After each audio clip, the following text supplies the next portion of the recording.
This chapter growing up boy and girl, यानी कि as a boy as a girl आप कैसे grow करते हैं, ये इस चैप्टर में हम पढ़ेंगे।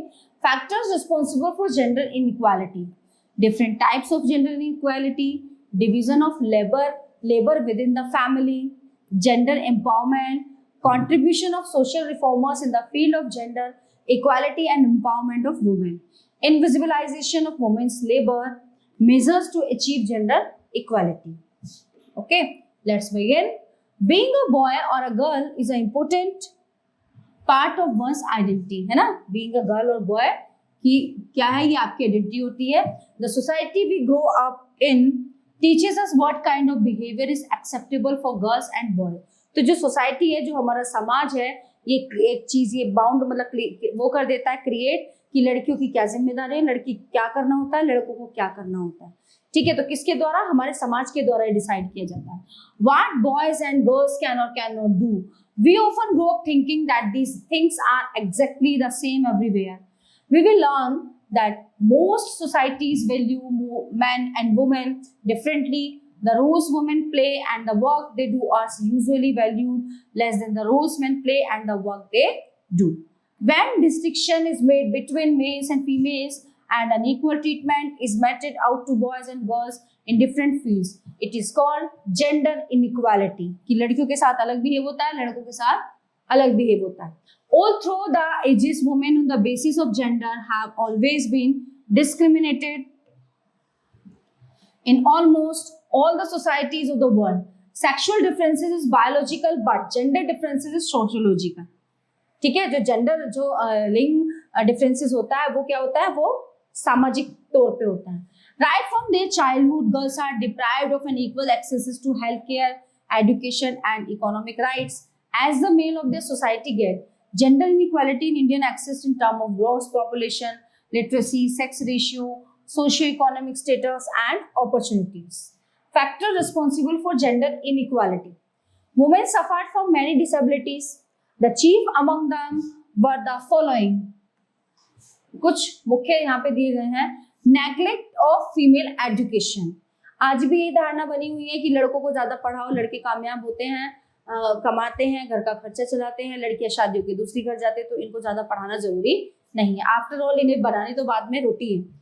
Parents usually treat their sons and daughters differently. While sons are given better educational facilities and also more opportunities for development in field other than academics, daughters are expected to learn household works. It was considered quite useless to educate them as they were neither required to seek employment nor to study scriptures. Number 2, discrimination against the girl child. The birth of girl child is considered as a liability in any family because a lot of money have to spend on her at the time of her marriage. है ना? इसलिए चाहते कि लड़कियां ज्यादा पैदा ना हो, इनकी शादी में बहुत पैसा खर्च होगा. With a few exceptions, discrimination is made in offering food to a male child and female child. ठीक है, कुछ exceptions हैं, मतलब आज भी low status of women in the society, है ना? जो महिलाएं हैं उनका औहदा थोड़ा कम है. A woman was socially subordinate to men one way or the other. She had seldom been permitted to live independently. She has been considered inferior to man. Female infanticide. In several places, the birth of a girl is considered as a curse even today. They are killed at the time of birth. This shows that they have no right to live. With the development of modern techniques, sex elective abortions take places in country.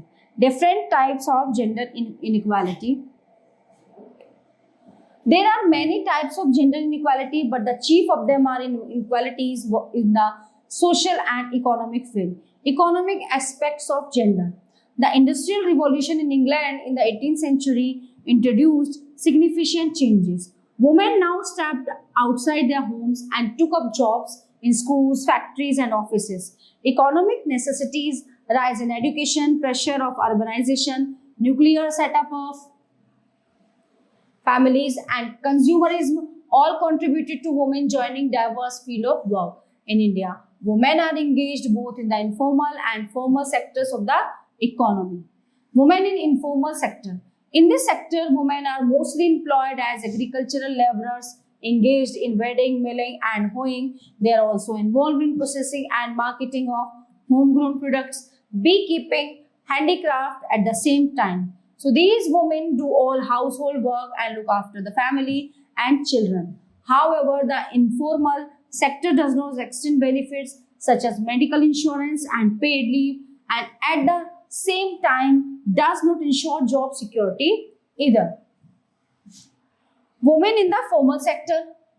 Women today are contributing to the formal sector of the economy, which consists of school, research institutes, bank, colleges, offices, hospital, industrials, houses, etc. Even though they enjoy many work benefits such as sick leave, maternity leave, medical insurance, etc., and have succeeded in carving a niche for themselves, they are still paid less when compared to their male counterparts. Therefore, gender equality in our society will take time to become a reality.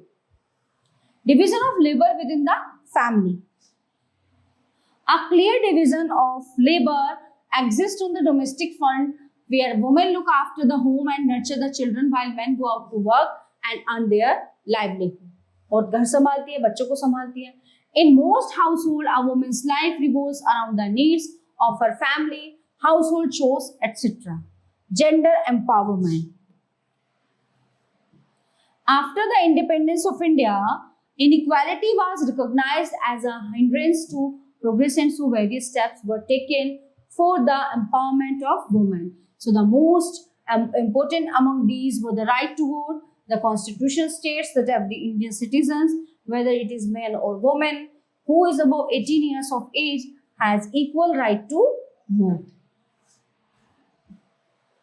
Several school, colleges and institutions have been opened to impart education to girls. There is 33% reservation for women is being compulsory in legislature.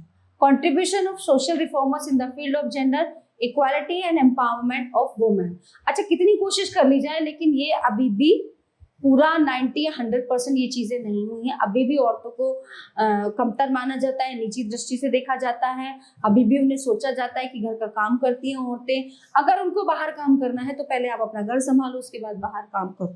तो अभी भी equality नहीं है. In the early 19th century, the social reformers like Raja Ram Mohan Rai, Ishwar Chandra Vidyasagar, and later Swami Dayanand, Keshav Chandra Sen, Karwa Jyotiba Phule, and Sister Nivedita took up the cause of women. Many social religious reform movements like the Brahma Samaj, Ramakrishna Mission, and the Osophical Society also started movements to improve the condition of women. मतलब कितनी चीजें चलाई गई women's की conditions को सुधारने के लिए. Sir Syed Ahmad Khan demanded a ban on the purdah system and polygamy in the Muslim society. The sati system and child marriage were legally banned. Polygamy was looked down upon and widow remarriage was accepted. These efforts brought improvement in the position of women in the society. बाल विवाह और सती प्रथा ये तो बंद करा दी गई, तो कुछ बेहतर होने की संभावना है. Invisibilization of women's labor. Both women and men are two faces of the same coin. एक सिक्के के दो पहलू हैं, दोनों के बिना ही काम नहीं चलता. Women's roles are often invisible. तो औरत का जो रोल है महिला का वो इनविजिबल है. Women look after their children. They have responsibility of their children from their birth till adulthood. तो सबसे ज्यादा जिम्मेदारी किसकी हुई? वुमेन की. They work for whole day as cooking food, washing clothes, washing utensils, etc. In villages, women also engage the agricultural activities. So despite their contribution, women tend to be global facilitator of development in the context of the developing world. Lack of education has pushed many women into the economy as domestic helpers, laborers, vendors, etc. So this work is not recognized. Just like women's household work is hardly recognized, so is the case outside her house. They often do not get protection from unions or employment law. The sustained efforts of social reformers, even in the face of resistance from social orthodoxy, have given impetus to the cause of gender justice. Measures to achieve gender equality. Gender equality is also a means to achieve rapid economic development. The government too has to play an active role by establishing women-friendly policies and laws. So the government realizes the double burden of women, and so it has set up Anganwadis in rural areas. In urban area, the government has made it compulsory that organization with more than 30 women employees should have creches. It has launched various schemes to promote literacy among women. Moreover, through support for training and employment program, the government is imparting training to women in latest technologies in agriculture, dairy farming, and historiculture. The Rashtriya Mahila Kosh was established in 1993 for easy approval or credit to women. To overcome gender inequality, the Constitution also provides for reservation of 1/3 seats for women in local bodies. Okay, so all topics are covered in this chapter. I hope you all are very well understand this. So we will meet you the next class. Thank you.